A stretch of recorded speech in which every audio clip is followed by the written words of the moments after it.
नाचारम police और CCS ने मालिक मकान के घर में चोरी की वारदात के सिलसिले में एक शख्स को गिरफ्तार करते हुए मसरूखा तिलाई जेवरात और नखरवी जेवरात के साथ साथ 1,50,000 रुपये नकद रकम जब्त कर ली।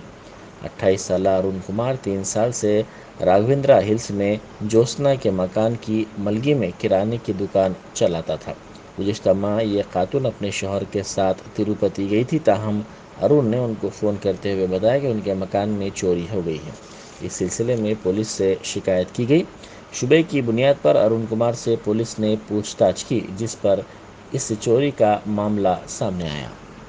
ఈ మధ్యకాలంలో నా భువనగిర్, బీబీనగర్, గుట్ట, చోటుపల్ ఆ ప్రాంతంలో ఎక్కువ ఈ రాత్రి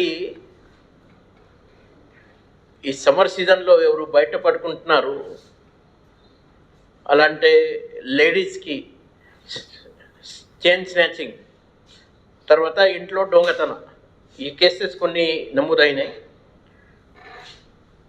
మా భువనగిర్ రూరల్, బీబీనగర్, గుట్ట, చోటుపల్, రాజాపేట, కందకూర్, యాచారం, ఆదిబట్ల ఈ 8 పోలీస్ స్టేషన్లో ఇలాంటి కేసెస్ నమోదైనాయి.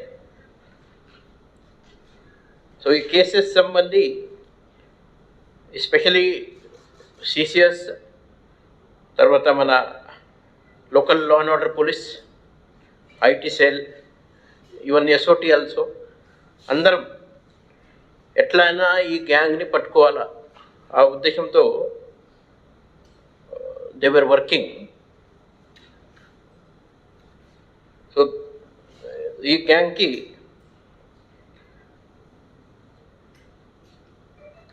ఈ మన సిసిఎస్ తర్వాత భువనగిర్ పోలీస్ కలిసి ఒక బ్యాచ్ని ఇప్పుడు పట్టుకున్నారు. ఐటీ సెల్ కూడా వాళ్ళకి సాయం చేయడం జరిగింది. సో ఈ బ్యాచ్ ప్రముఖ సూత్రధార్ అది దాస్రి మురళి అని, alias Balu alias Krishna, Nellikuduru mandal, Mahabubabad district. తర్వాత ఆయనతో పాటు